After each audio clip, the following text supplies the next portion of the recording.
Isang hari ang aanib sa kadiliman. Isang kaharian ang unti-unting nilalamon ng dilim. At isang kapangyarihan ang kayang bumura ng buong mundo.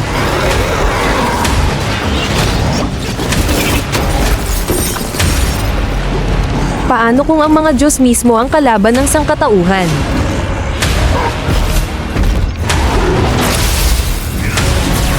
Paano kung ang mundo ay nasa bingit na ng pagkawasak? At sino ang magsasakripisyo para pigilan ito? Alamin natin sa pelikulang.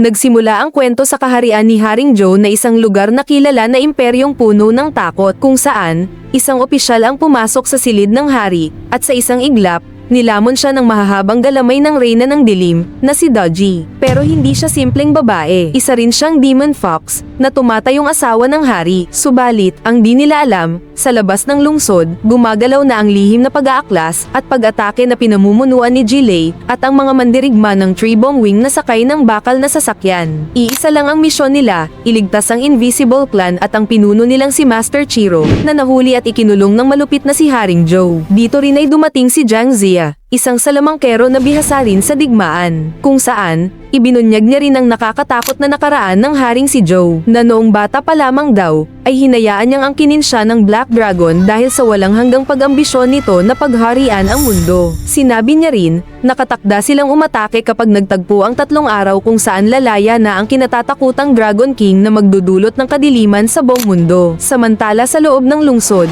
nagdiriwang sina Haring Zhou at Doji, at di nagtagal ay iniharap din nila si Master Chiro, ang lalaking kayang makita ang hinaharap gamit ang kanyang mga mata. At doon, ipinakita ni Master Chiro kay Haring Zhou ang sarili nitong kapalaran, na nakaluhod, nagmamakaawa, at tuluyang naglalaho. Dahil dito, nagalit at natakot ang hari at ipinag-utos sa mga kawal na tanggalin ang mga mata ng pinunong si Master Chiro. Kasabay naman nito, palihim na pinasok ni Jilei at Jifa ang hawla kung saan nakakulong ang mga klan ng Invisibles na nagresulta sa matinding labanan. Dito na rin napilitan si Jilei na gamitin ang kanyang kapangyarihan, at dahil doon, na-detect sila ng malupit na general na si Shen Gongbao o mas kilala bilang General Leopard sakay ng kanyang itim na alagang leopard. Sa kanilang pagtakas, marami ang napatay sa klan ng Invisibles, pero may mga batang nakaligtas rin dahil ginamit nila ang teleportation para makalayo. Samantala, sa gitna ng pista, dumating at pinahinto ni Master Jiang ang oras, ngunit hindi gumana ito kina Zhou at Doji na lalong nagpalala ng sitwasyon. Sa kabilang banda, habang papatakas naman ng grupo ni Jilei, biglang dumating si Leopard. Dito na nga gumawa si Jilei ng harang upang di makalapit si Leopard, habang si Jifa naman ay gumawa ng lagusan gamit ang isang portal. Nang makatakas na nga ang mga bata ng Invisible Clan gamit ang portal, bumalik ang dalawa para iligtas si Master Chiro. Samantala, si Doji naman ay lihim na ipinwesto ang mga galamay nito sa likuran ni Master Jiang, at habang umiiwas sa mga pag-atake ng mga galame, pinatawan siya ni Doji ng isang black magic para umatras ang kanyang edad kapag ginamit niya ang kanyang kapangyarihan. Habang nangyayari ito, sinubukan ni Master Chiro na iligtas ang lahat at dinukot ang sarili niyang mata upang ihagis kay Doji, pero huli na. Nang dumating, sinubukan naman ng dalawa na labanan si Doji, ngunit sadyang makapangyarihan ang reyna at napilitang umatras at isalba ng dalawa si Master Jiang kung saan matagumpay silang nakatakas na dala ang isang mata ng pinunong si Chiro, at ang isa naman ay napunta kay Doji. Nang makabalik sa kaharian, ipinatawag sila ng haring si Chang. Mula sa mata ni Chiro, ibinunyag naman ni Jiang na ang tanging paraan para talunin ang Black Dragon, at ito ang Sword of Light. Ang espadang ito ay magagamit lang ng maalamat na mandirigma na tinatawag ng nakakarami na Golden Dragon Warrior, kung saan, kailangan nila munang mahanap ang sandata bago pa man magtagpo ang 3 araw. Samantala sa kaharian ni Haring Zhou, ay naghahanda na rin sila sa digmaang magaganap. Sa kabilang dako, si Jilei naman ay nakatayo sa bangin dahil siya lamang ang nag-iisang walang pakpak sa kanilang tribo. Dito nga ay tumalon siya, umaasang tutubo ang pakpak nito, ngunit bigo pa rin ito. Di nagtagal, ipinakita naman sa kanya ni Master Jiang ang mapa ng espada at inutusan siyang dalhin ang 3 alay mula sa Spring of Life.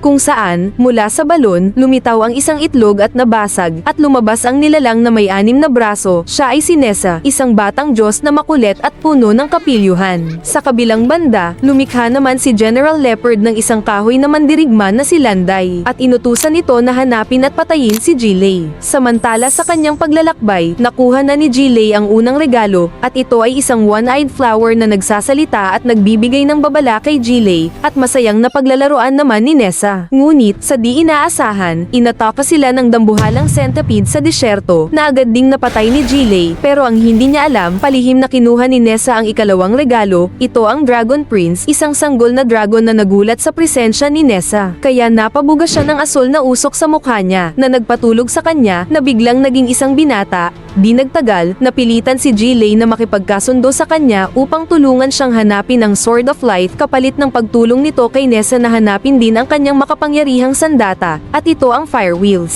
Sa kanilang paglalakbay, sa isang disyerto, natuklasan nila ang isang palasyo at nakalaban ng isang misteryosong ermitanyong si Erlang Shin, na kayang kontrolin ang buhangin. Inatake sila nito, at matapos ang laban at matalo ang ermitanyo, ibinigay ni Jilei ang ikatlong regalo sa kanya, at ito ang maalamat na asong tinatawag na Howlang Celestial, kung saan agad din itong umalis. Sa pagpapatuloy ng kanyang paglalakbay, nakilala na ni Jilei si Landay, at naakit sa kanyang kagandahan, pero di nagtagal, iniwan din niya ito para sa kanyang layunin na hanapin ang Sword of Life. Samantala, ipinapadala na ni Landay ang lahat ng impormasyon kay General Leopard kung saan nabura ang kanyang mga alaala matapos itong ilipat sa general. Sa kabilang dako, si Jilei naman ay nakilala ang babaeng salamangkerong si Shenren kung saan sa mga oras na iyon, pinasok niya ang kaisipan ni Jilei upang malaman ang layunin nito na nagpatulog sa kanya. Nang magising si Jilei dahil sa one-eyed flower, agad siyang kumilos at tahimik na tangkaing nakawin ang artifact, na isang mahiwagang item na nagsisilbing sasakyan palabas ng daungan.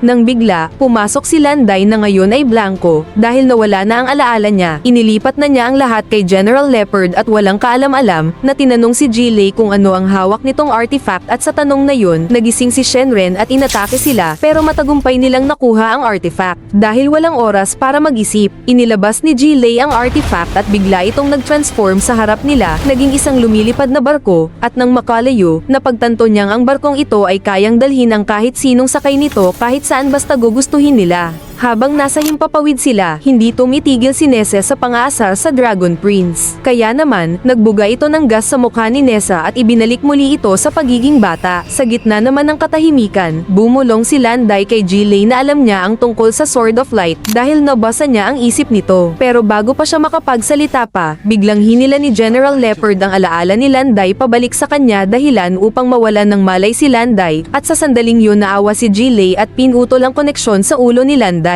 Bagay na lalong nagpagalit kay General Leopard. Di nagtagal, dinala sila ng barko sa gitna ng dagat. Nagtaka naman si Jilei kung bakit sila napunta doon. At sinagot naman siya ng one-eyed flower na dinala sila ng Dragon Prince sa teritoryo ng kanyang amang si Dragon King, at dito na nga kumanta ang Dragon Prince. Nang marinig ito ng kanyang ama, agad nitong inutusan ang Sea Monster na ibalik ang kanyang anak na si Dragon Prince at si Nessa sa kaharian. Nang makarating sila sa kaharian, hiningi ni Nessa sa Dragon King na ibalik sa kanya ang kanyang katangi-tanging armas, ito ang Fire Wheel. Ngunit di niya ito pinakinggan at inutusan na lamang ang kanyang mga kawal na atakehin si Nessa. Lumaban naman siya at agad nitong natalo ang mga kawal gamit lamang ang kanyang ihi at utot na walang habas niyang ibinuga sa kanila. At nang matapos nga ang kaguluhan, sumuko din ang Dragon King at nakuhang muli ni Nessa ang kanyang sandata. Dahil sa pagkakabawi ng kanyang armas, bumalik siya sa anyong ganap na mandirigma at saka bumalik sa barko. Sa pagpapatuloy ng kanilang paglalakbay, narating nila ang dating tahanan ni Jilei, na ngayon ay nasa pagkawasak dahil kamakailan lamang ay napatay ang kanyang ama at mga kalahi dahil sa pag-atake ng hukbo ni Haring Zhou. Sa gitna ng sakit na nararamdaman, natagpuan na ni Jilei ang Sword of Light na nakakubli sa isang lumulutang na tipak ng bato na binabalot ng proteksyon nitong umiikot na bilog na bakal.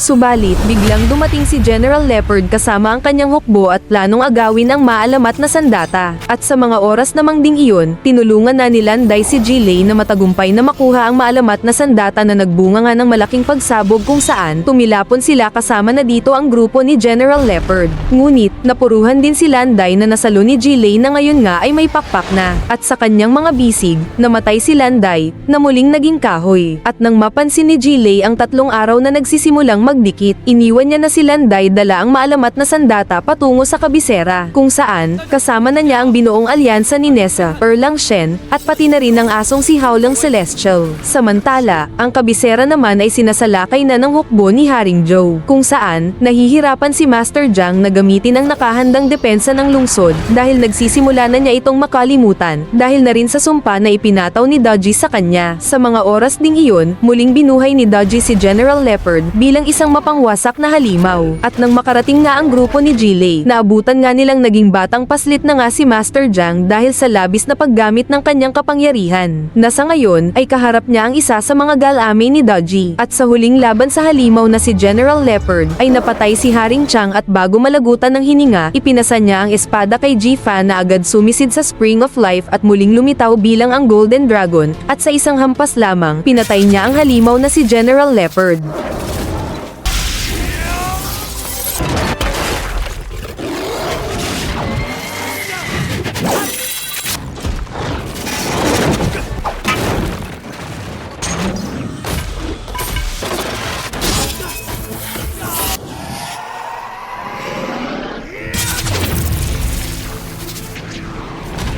Sa pagtatapos ng kwento, lumilipad na ang kanilang kabisera patungo sa kaharian ni Haring Joe, habang ang hari naman ay naging ganap ng Black Dragon na handang harapin ang nalalapit na digmaan. At dito din natuklasan na nasa kanilang pangangalaga ang ngayoy isang sanggol na si Master Jiang. Dito nga nagtatapos ang unang kabanata ng pelikulang League of Gods, abangan ng kapanapanabik na ikalawang yugto. Mag-subscribe sa ating channel, at kung nagustuhan mo ang recap ng pelikulang ito, ay sigurado akong magugustuhan mo ang sumusunod na mga video.